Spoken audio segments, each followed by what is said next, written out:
So Chester, you and I both come from a non-scientific background. Yes. In your case, music and the flute. In my case, literature, especially dramatic literature. And here we are at St. John's College, in which about probably half of our time we spend teaching mathematics and laboratory science, and we both love it. We've done it together a number of times with much pleasure. So right now you're working on quantum mechanics with your seniors. Yeah, we're just about coming to an end of the semester, yes. Yeah, so how does someone approach that subject for the first time from a non-scientific background? I mean, can you recount what it was like for you to get into it initially, and how did you find your way in? What opened the door for you?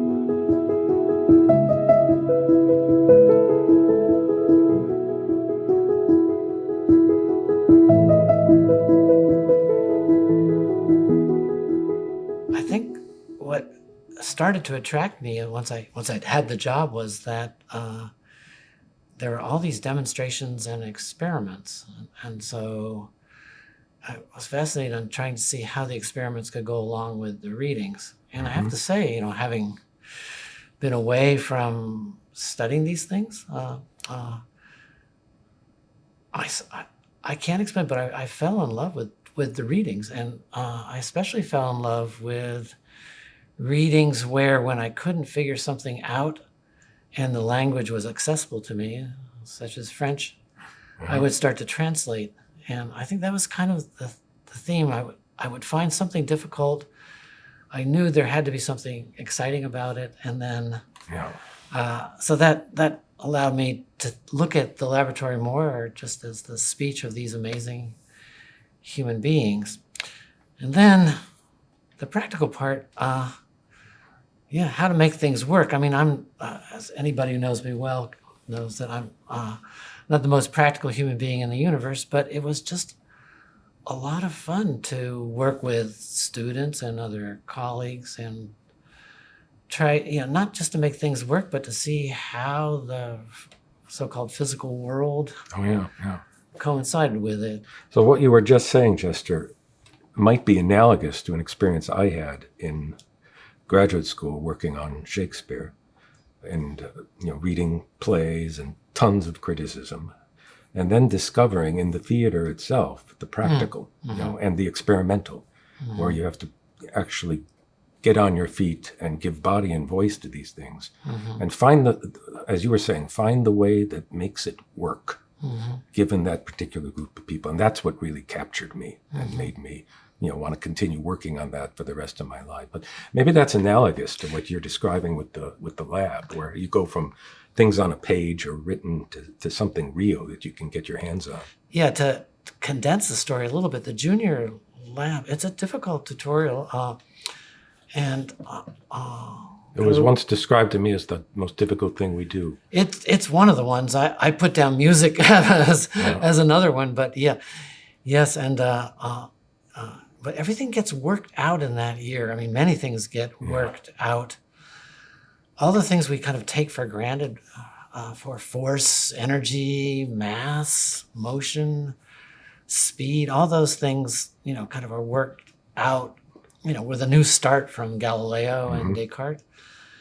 Yeah. And then the senior year begins as if we already knew them. We were professionals at them. The readings are by people closer to our own time, in the 19th century, who assume that we have done the junior lab. In fact, much more than the junior lab. That's why I think senior lab is the hardest, because it presumes already the junior classical physics background. Yeah. And then goes into a terrain where, to go back to what we were saying a moment ago, where the picturable and the experiential and the bodily aren't necessarily going to help you. In fact, they might get in the way. That's absolutely right. In fact, very soon in the year with Thompson, we look at cathode rays. It's hard to even know what a cathode ray is. Looks like a flash of light. It turns out, we'll be told, are streams of electrons, but we have no idea what the thing is. but we're using the mathematics of Galileo of the parabola of the bodies moving in a horizontal direction and bodies falling. Yeah. So basically, we're using the tools from the junior lab and the forces that act upon the bodies that we know as bodies to act upon this stream, which that wasn't the only interpretation of the cathode ray, as you know as well as I know. But Thompson thought, well, it would make more sense, or it could be, if we could consider them as bodies which are both going forward, therefore with mass, and also falling. And so that turns out to be experimentally successful. We set up the apparatus, and they go shooting through at a very fast pace, but they also fall a little bit. And so, lo and behold, they go in a parabola. But they're also acted upon by a magnet. So those first readings in senior lab where we're looking at, and this is going to be a theme for both our conversation and for the senior lab, the very, very small. So I tell the students sometimes, don't get discouraged if you're drawing blanks on, Planck. We'll be going at this 4 or 5 times through different authors to try and understand quantum mechanics. Do you think that's right? I think that's dead right. Can you indulge me in one kind of warm-up to that? Yeah. Because once you know what's going to happen, then you look back. So we have even Rutherford, who wants to know what the shape of the atom is, and basically it turns out that but what shape he means how much space it's taking up. And so it's still, he's using a Newton proposition. Yes. Yeah. The proposition which talks about how bodies work in the heavens. Very big bodies. Very big bodies, to show how a very small particle called an alpha particle, is deflected when it is shot into, through gold foil. Now, even the setup of these things, it turns out to be infinitely elaborate, but basically he is throwing alpha particles at gold foil, and the alpha particles are going through. Now, what he discovers is that the atom itself is taking up an insanely small amount of space, and it's mostly just so-called empty space and force. But the alpha particle is curving. And now later, our interpretation, once we see that small particles can also be thought of as waves, when we get into quantum mechanics, even in wave mechanics, we will see that the very little alpha particle could be interpreted as a wave going through. Yes. So, but to really answer your question, I think it's when we get Planck. We get Planck, So Planck, many things can be said about Planck. I don't really understand what he was up to, but I can say the following. He was investigating the radiation of heat. And what he stumbles on, kind of a popular but not too bad a way of saying, is that energy is discontinuous at the small level. That discrete. It's discrete. So why is that a big deal? Because we're used to discreteness just from the earliest age when we start counting. 1, 2, 3. So that comes naturally to us. Right. So to say energy is discrete, it's countable, it comes in, discrete particles. Why is that, or discrete amounts? Why is that so? Sometimes I think the students don't quite feel the force of that. Right. So this cup would be discrete. Okay. There's going to be if I needed 2 cups, I just take yours. But if I start to let the cup fall, which I won't do, it would speed up, and eventually we're going to say, as it speeds up, its energy, it's kinetic energy, is moving energy. It's, as Leibniz says, its vis viva is getting greater and greater. Now, in a continuous fashion. In a continuous fashion. Why would I not expect that to be the case? Yeah. And again, here's where experiment comes through. So there's much that we could say about Planck, but Planck comes up with a mathematical expression where on the left-hand side he says energy is equal to, on the right-hand side he has the frequency. Now it's the frequency of a wave, which is the star player of continuity. Yeah. So energy is proportional to frequency, but with a constant. And that constant is 6.625 times 10 to the negative 27. That's a very small number, so we're going to go towards the small. So that's what causes the energy to be quantized. that's what it does. That constant. Yes, and this is something I'm just so glad I get to say this, that proportionality constant, Planck's constant H, the units of it are the units of what Leibniz called moving action. The only point of this is that hundreds of years ago, people not doing experiments. Okay. Yeah. So hold on. So does that mean that what we were previously thinking of as a continuous spectrum of energy, like a falling, moving body, it's not continuous because moving action is discrete? Well, Leibniz certainly would. Leibniz's example of moving action show you how one of the greatest geniuses of all time has simple examples. If you were to walk across the room, you have a certain mass, and you were to walk across a certain distance of the room, and we closed our eyes, we'd see you here and then see you there. Then you could either do it quickly or slowly. So I would say the formal effect was your mass times the distance. He'd say the vigorous effect would be how fast you went. He'd say you multiply those three quantities together and you get moving action. And Leibniz would think this is at the heart of substance or being. Now, we'll get out of that realm really quickly and back to the really important thing. So if I say energy is equal to H, that small constant times the frequency, that leads into, let's talk about Einstein for a second, that leads into the thought that, let's talk about a particular frequency. Let's talk about blue light. Blue light has a frequency, by the way, which is higher than red light. So that means that Einstein has to reason to or think or come up with this beautiful notion that there's a unit of blue light, which will give it a number, which happens to be its frequency. So already you can see there's a kind of, we're using a wave property to talk about the unit or discrete particle, the quantum of blue light. So blue light comes in units, and now, but its second unit would be 2 times that amount, then 3 times that amount. There's nothing in between. Nothing in between. And so just to finish, put the nail into the coffin, red light has a smaller frequency. So it comes into 1 unit of red light, 2 units of red light, 3 units of red light. So 3 units of red light have less energy than 3 units of blue light.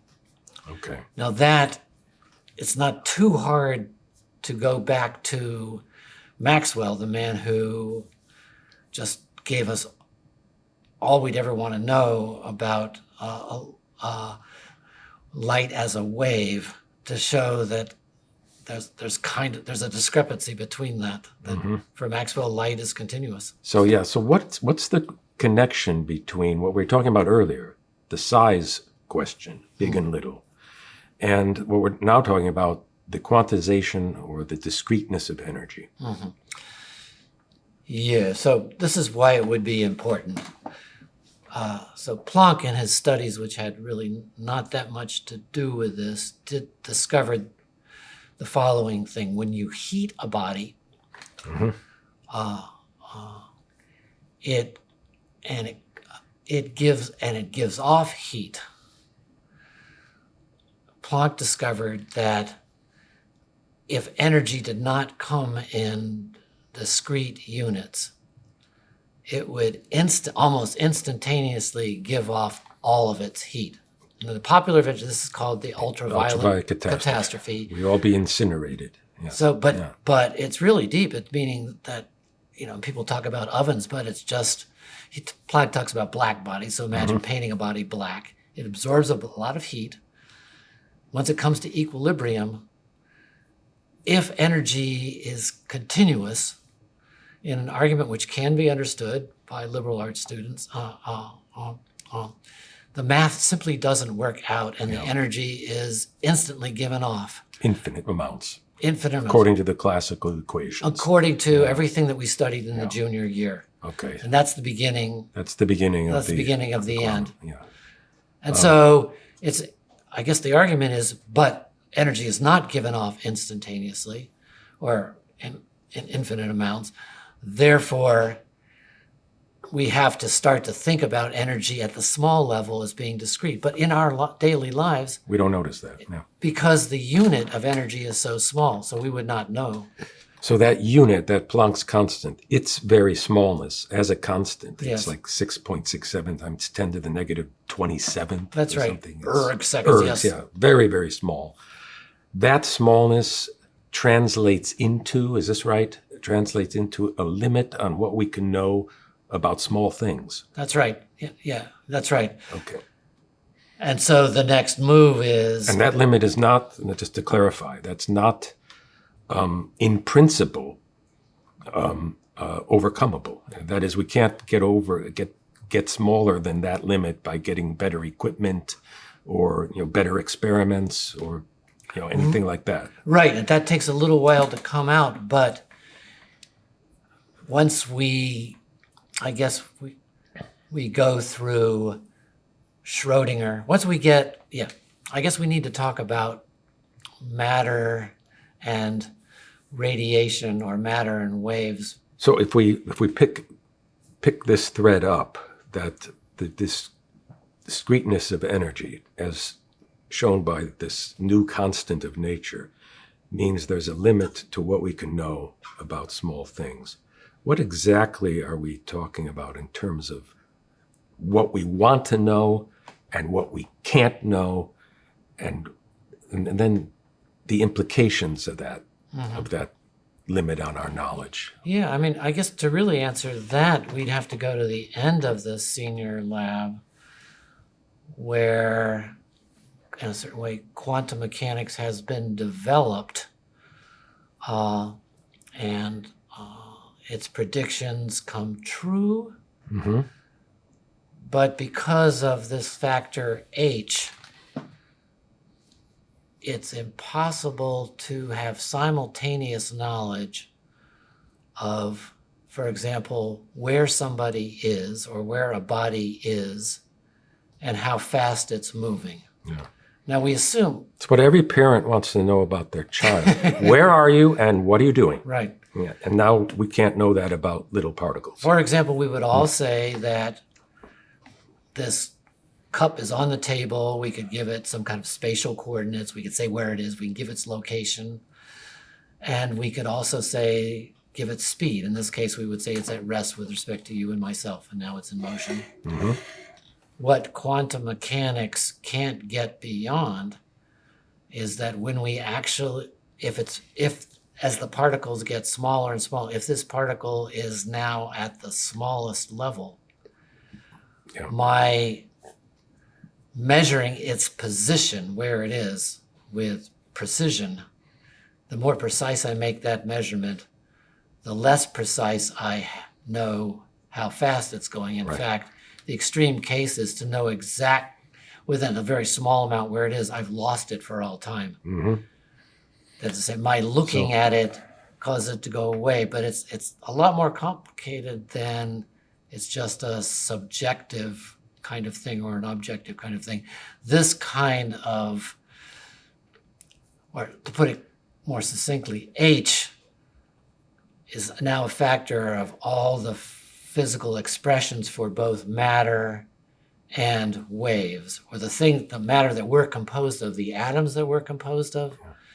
First of all, this sounds like some kind of law of compensation that various poets and writers have talked about. That is, you do good with your left hand, you're simultaneously doing something bad with your right. Right. In some other part of the world, that there's this kind of balancing act. You can't know simultaneously position and momentum. Right. And the better you do at one, the worse you do at the other. Right. So that sounds like written into nature, there's this sense of, this is Emerson's term, compensation. Right. He's speaking of it morally, but he's talking about it physically. Niels Bohr, by the way, who's one of the people we read, who is also a huge person in this because there was a high school teacher who looked at excited hydrogen gas and saw a spectrum, saw some discrete lines. So the gas, let it be kind of a pinkish color, gave off a red and a green and a couple of blue lines. Basically something that anybody can do by heating up a gas. Nobody could explain it. Bohr takes a look at it, and it can only be explained if the hydrogen atom we all learned about in high school, has a nucleus, say, here, and the electron around here. Like a solar system Like model. a solar system. Yeah. It turns out this solar system has unique places for the electron. The electron cannot exist in between those unique places. That's the thing that has always given me wonder and a sense of almost of the mystical. How does an electron go from one orbit to another orbit without passing in between, and while doing so giving off a continuous spectrum of energy? Because as we're saying, it's just discrete chunks. That means there's a jump, a leap, and nothing in between. Right, and with someone like Niels Bohr in the beginning, he would say you cannot give the kind of account that we've been assuming that we can give in not only natural science, but as you pointed out in the poetry of Emerson in our day-to-day life. We assume, for example, that this cup has a location, has a speed, has an energy. I could do it a little more generally, that we as bodies have, or souls even have properties that are inherent with us. Yeah. It might be difficult to get to know them, but quantum mechanics is telling us that these things, they exist in a different mode. Now, the technical term is a state. And you could start to get at it by potentials, like I have the potential to be this or that, but but does nature make leaps? That word occurs in Dirac, or jump, when he's talking about a photon, which we'll talk about in a moment, leaping into a certain state of polarization or of translation. But that word leap suggests, again, something like what Kierkegaard calls a leap of faith, or what Pascal talks about as a leap that one's soul has to perform in order to know God. So why is that word turning up in the study of nature? Yeah, because it has, Yeah, well, back to our solar system. A planet couldn't go from one location to another one. It would have to do it instantaneously. And even if it did it, insofar as it would be giving off so much energy that it would immediately crash into the sun. Yeah. But these kinds of things, so I guess what the study of the very small shows us is that we need new kinds of laws. Well, maybe new kinds of language. Because new kinds maybe of the word leap is just misleading. Yeah. We can't talk about quantum mechanics using words like that, even though they're descriptively helpful, because they mislead us. Yeah. And I want to say one more thing along the lines of the practical and why we care. We would not be having this conversation, that is to say, our atoms could not hold together. The physical universe could not stay together. It's kind of a spin-off of the thing I was talking about with the ultraviolet catastrophe. Yeah. Yeah. Only quantum mechanics gives us physical stability. Now this is building from the very small to the very large. So if you want to hold together over time, you have to give up knowing certain things. Or there's a new way. I mean, that maybe can get us into Dirac. Yeah. That's the last thing we study. It's a recent thing at the college. I mean, there have been people who've known about Dirac for a long time. I mean, for me, the Dirac is so wonderful because and the experiments that go with it, because are counting individual photons of light. Right. I mean, that's mind-boggling. Yes. The photon doesn't have mass. Does it have size? I don't. And one thinks of it as this continual beam of something continuous. Well, we should get to this. Yeah. So quickly. let's look at this. Let's look at the top of what you put on this board. Okay. We do this in the St. John's lab now.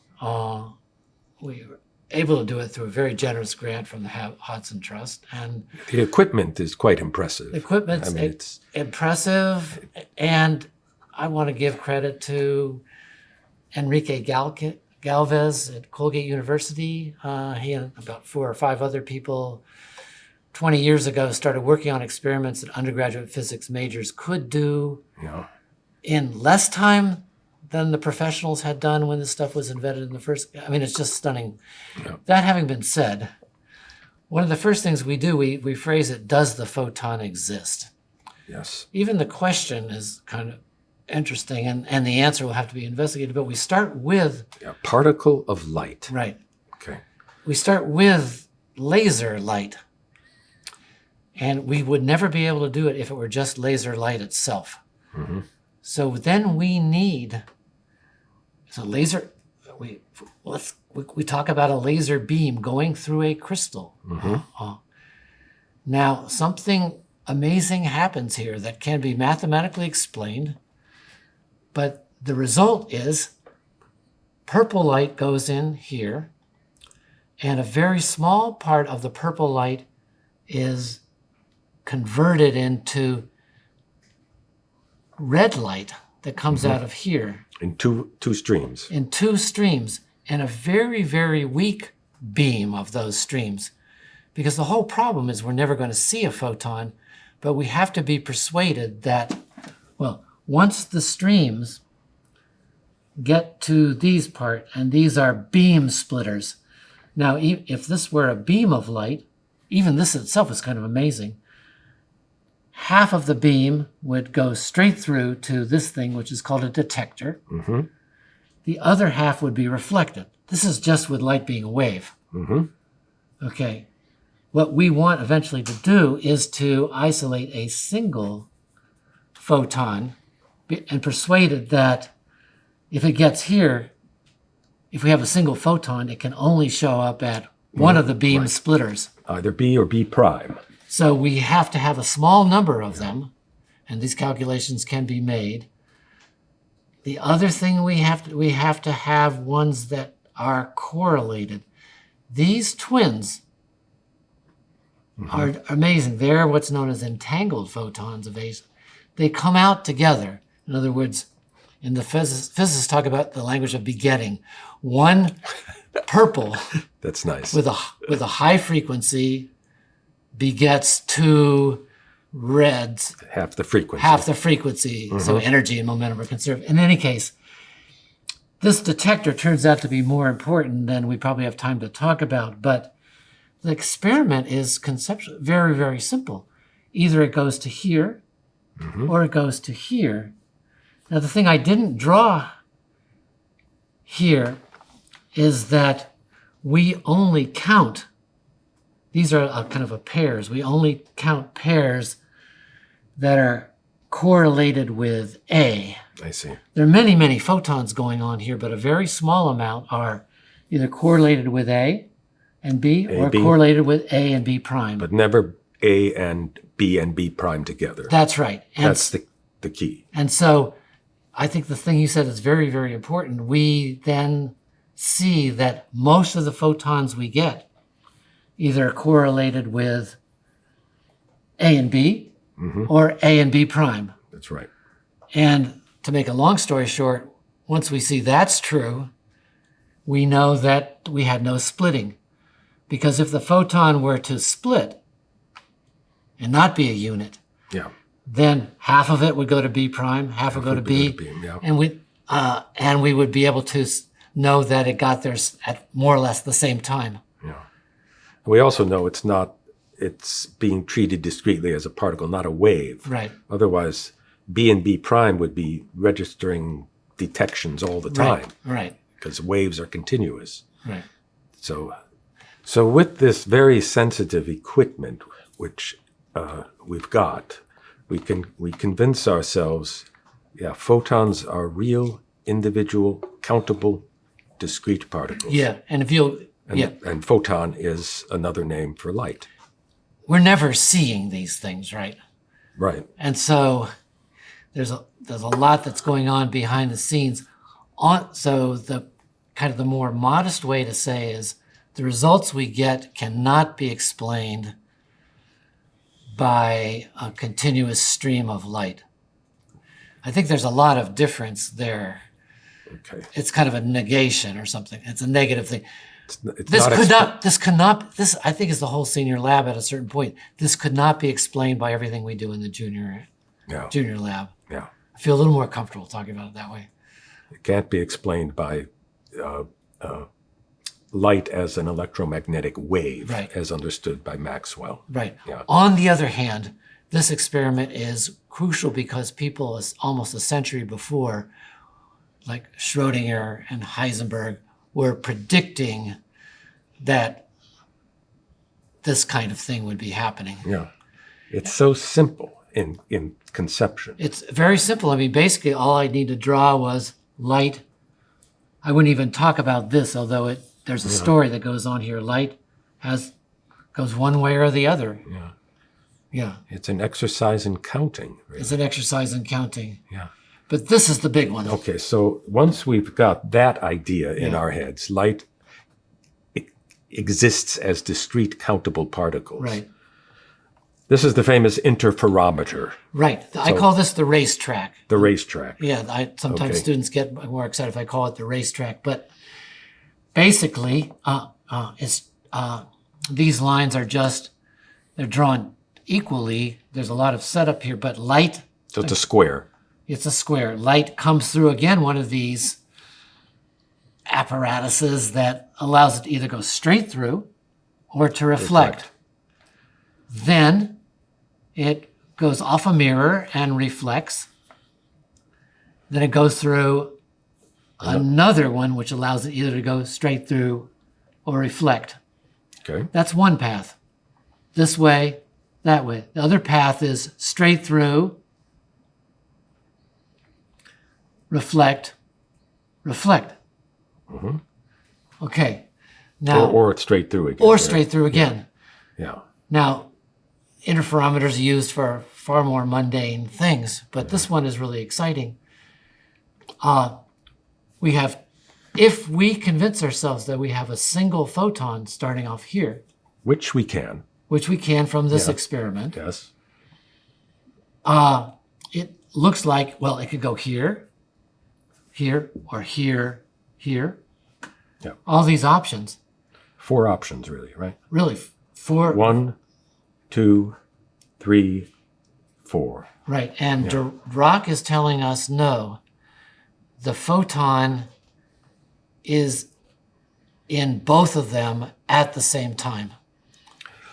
That's a hard one. Yeah, the photon is in both of them at the same time. That sounds like saying it's possible for a body to be in 2 places at the same time. That's right. Which we would all love to be able to do. Right. The photon does that? Well, this is how since we can't see it, we obviously see there's a problem. Dirac is also going to say, we get at that by saying that the photon interferes with itself. Now that too, we should stop for a second. How could a single particle interfere with itself? Yeah. That the thought experiments by all the great Yeah. physicists at the beginning of the 20th century, once they had realized that particles act like waves, they could conceptually think of this photon as a wave and therefore capable of interfering with itself If it has 2 selves. if it has 2 selves. Okay. But that kind of thing could not be done with the simple apparatus of the thought experiment. Okay. But here we can actually do it, and it's amazing. What we do is, when we talk about a single photon as interfering with itself, so let's make it a little bit harder. we say it interferes with itself, but it's only counted as a photon. At these detectors, it appears whole. Whole as, Yeah. so let's just forget about this detector. Let's talk about the stuff that comes through this detector. To be, yeah. Okay, to be. If we change the path slowly, if we increase the path, one of the paths, Through this movable mirror. this thing is a movable mirror. It's got a lot of sides we don't need to go into, but it allows us, by changing a voltage, to change the path, make it greater or smaller, and back and forth. If it does that, that means that when the photon that's going to go here, gets here, it has two different path lengths. Yes. We know So the two selves have traveled different distances. the two cells have traveled different distances. We know from simple wave theory, which we learned in the junior lab, Christian Huygens, that when waves interfere, we get maximum and minimum. We get constructive interference, destructive interference. But that's because two parts of a continuous being are going through different distances. So what's so beautiful about this second quantum experiment we do is we look at just a single counter, and as time goes on, we see that we get a maximum. Yeah. That is, say, a greater number of photons all coming through at that time. And then it gets Fewer and fewer. fewer and fewer Destructive interference down here. to a minimum. And then it, constructive interference, and then, yeah. so we see, All right, so let me see if I understand what you're saying. So our single photon enters this beam splitter, splits into two selves, as it were. One going upper arm, one going bottom arm. They recombine here. And when they recombine, because the upper arm has a continually changing length, we're going to see interference as if they were as if they were, two parts of a continuous wave. That's right. That are recombining and creating the characteristic sinusoidal pattern. But when they're detected as they were up in this experiment as a single indivisible particle. It's just that we have more of them at different times. More of what? Of the single particles. So in other words, this is more particles than here. Chester, tell me if you think this is right. Okay, if this were classical physics, physics of Newton, these photons coming out of our converter here, understood to be all identical objects, indistinguishable things, would take the same path every time because it's being subjected to the same condition by this beam splitter and by either of the two mirrors so if it would always go the same way, either to B prime or to B, depending on what's actually happening in those beam splitters. But now in the quantum world, what we actually see happen with these photons is that they seem to have a choice. They can end up in B prime or in B, never both. How is it that a particle can have a choice, a kind of freedom about where it ends up? Yeah. Am I making too fast and loose with words, or is that No, the a language way of talking? The language about of choice does seep into this this kind of explanation. I guess we could talk about determinism. And I think that's why the language of waves is so helpful to us, that even though Dirac is trying to avoid pictures. And so it's very easy to think of a picture of something continuous or of something particular. Bohr, before him, wants to talk about complementarity. He would say, no, just go back and forth with those two pictures when it's most useful to and by the kind of going back and forth, given the circumstance, you can discover a lot of truth. Okay. But that is going to irritate certain people because why would I go back and forth? Isn't it one thing or the other? Yes, exactly. Uh-huh. Isn't that the very basis of scientific thinking, that if you do the same thing to the same object, you get the same result? That's right. 100% of the time. That's right. And so I guess probability is starting to seep its way in there. I want to say, though, that probability is just a very powerful interpretation of what was going on in the quantum revolution, so to speak. That is to say, when Schrödinger came up with a wave equation for the, hydrogen atom, that wave, we don't want to go into the refinements of interpretation, but Schrödinger too was a little bothered about probability. Yes. He thought that this thing was some kind of a wave, now maybe a new kind of a wave. But what's bothersome about probability? It bothered Einstein tremendously, right? Right. That famously said, God does not throw dice. Right. As if God himself couldn't predict where it would end up at B or B prime. So if the results of your measurements are probabilities, so what is that telling you about the being that you're looking at? I mean, that'd be the question or something like that. Mm-hmm. You've kind of given up on, it's as if there would be more knowledge to know about it. What's behind it? Maybe the better thing to say is and maybe your choice example was good. Just a very simple thing, when a photon goes through a crystal, sometimes it can either be absorbed or go through. Yeah. If it's coming in exactly the same way. Yeah. Does it choose to do one or the other? Yeah. What? Yeah, maybe that's the simpler That's way to the think. simplest. Yeah. Yeah. So a particle of light, which we've kind of persuaded that such a thing exists. There it is. This one goes through. The next one maybe doesn't go through. Mm-hmm. And we take, just like flipping a coin. Like flipping a coin. We take 1,000 of them, and 499 go through, and 501 don't go through.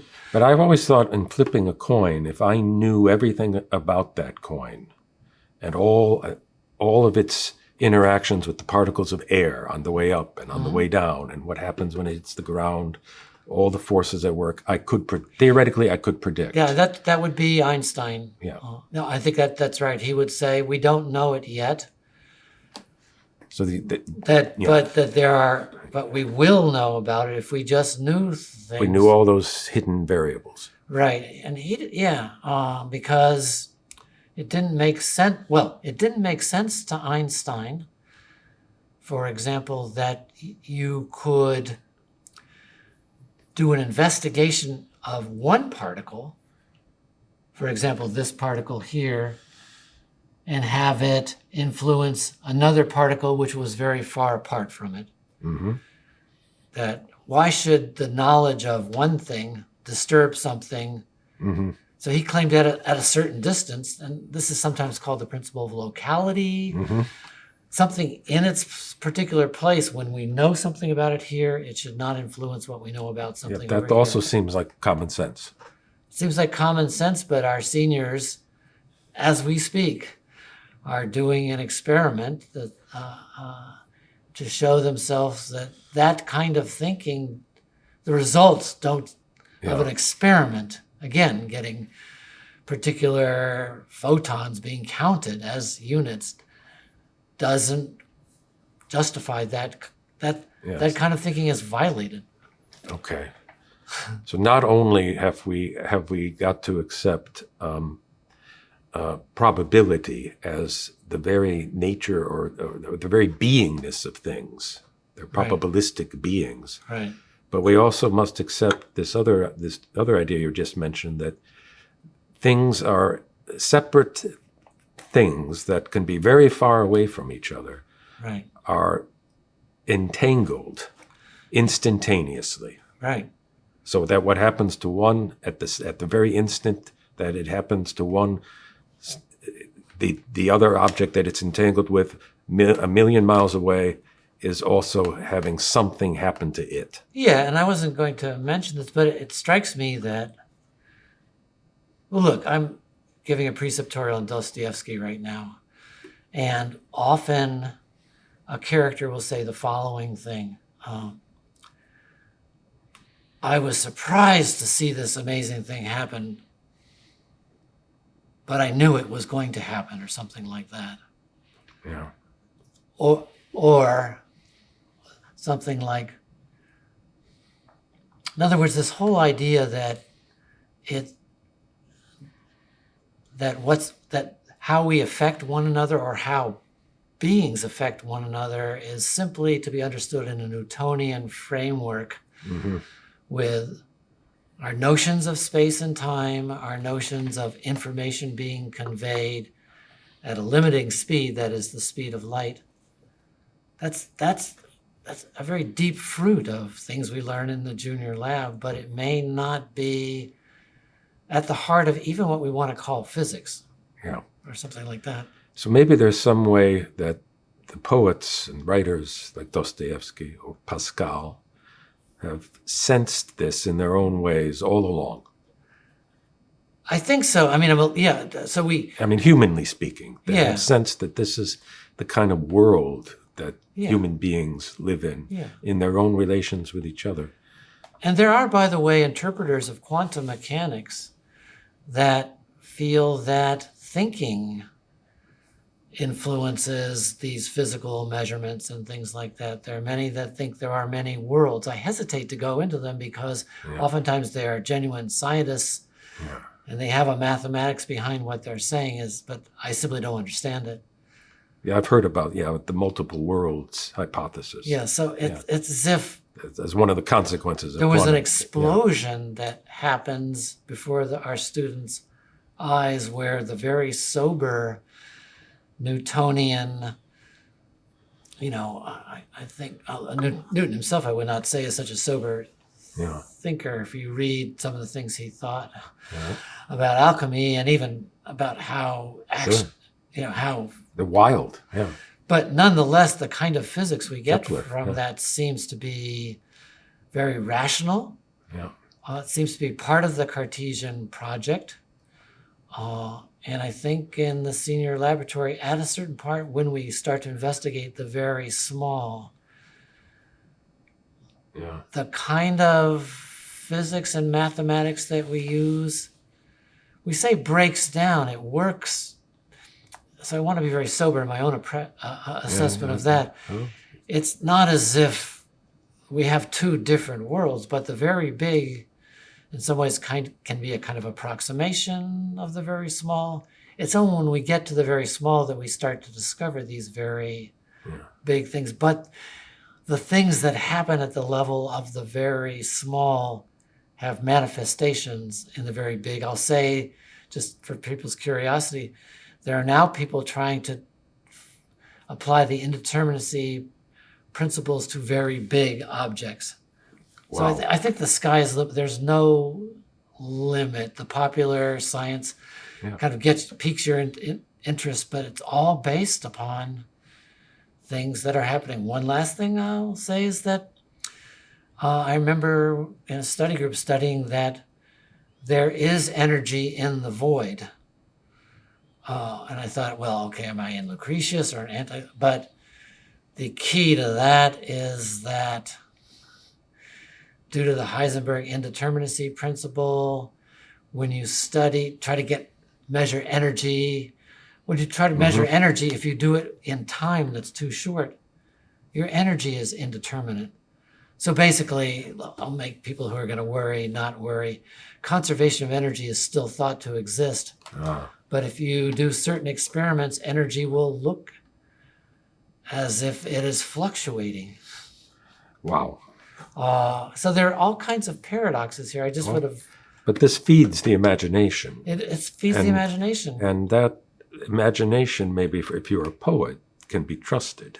Yes. As in indicative of something. I mean, just the thought that one thing can somehow be two things, or the one thing has some kind of choice between two paths, does suggest there's the question we always ask ourselves humanly: what if I had taken the right path instead of the left one? Or what if I had done this differently? Or what if I took, I'm sorry. Yeah, that's the other world. What if I took right now both paths, but then still chose, for example, to either go to dinner tonight?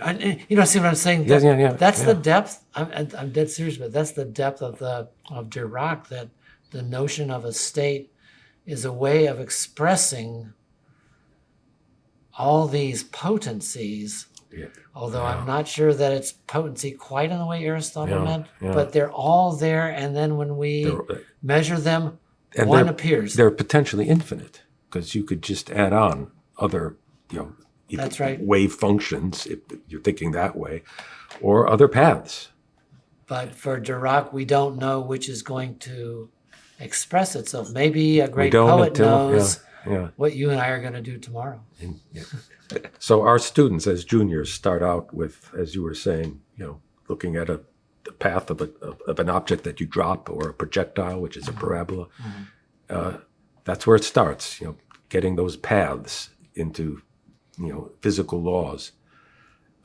And where we end up is not being able to know exactly the path in its completeness, both position and momentum, in senior year. So, I mean, what's happened? I mean, what along the way, given where we started and where we are now, what's that experience like for the students? Yeah. So on the one hand, they're starting where they feel very comfortable, even if they haven't taken a science course in high school. On the other hand, they're taking a radical new beginning, because Descartes is putting together nature and mathematics. And that is something which is worth a human being should think about a lot. But eventually it becomes old hat to them, because it looks like, through a kind of experimentation and the clarity of algebra, and then the power of the calculus. It looks beautiful and determined, and we take lawful. This notion of motion, basically locomotion, and we show how any given path, any given motion can be expressed mathematically in a rather elegant and determined manner. Right. It applies to astronomy. It applies to our world here below. It's a beautiful order. It's a tremendous order. It then gets enriched with electricity and magnetism, which fall under the Newtonian Cartesian umbrella. They kind of fall under it until they're reinterpreted through Faraday and Maxwell, but still, at least with Maxwell, under the Newtonian umbrella called electrodynamics. Yeah. Although we have this powerful notion of a wave, which is going to become very important. There are only 7 pieces of mathematics they need: 3 Newtonian equations, and 3 Newtonian laws, and 4 Maxwell. 4 Maxwell equations. Although I'm fathead enough to want to say that Maxwell really had 20. So 7 basic mathematical things. They get into the senior year, and for some reason the small is being investigated. One of the reasons it's being investigated is that Maxwell himself he died very young, but he would have gotten a lot further. He's interested in the particles of gases. So we're getting he's interested in numerous particles that are very small. Stop right there, where you can't see them. He's trying to get the laws of the small particles, which, by the way, give us our pressure and temperature laws, which students learn in the freshman year. That study of the very small gets picked up by Planck, but really gets more concretely picked up simply by people looking at things which turn out to be electrons, things which turn out to be atomic nucleuses. And can only be approached in aggregate. Can only be approached measured in in aggregate. Yeah. But we're using the mathematics and the kind of thinking about space and time and about causality and of what we do in the junior year. Yeah, It's which are like marble, individual bodies. And it works beautifully Yeah. until it's pushed to a certain limit And then in which nothing makes sense. And by nothing makes sense, we get these kind of paradoxes. yeah.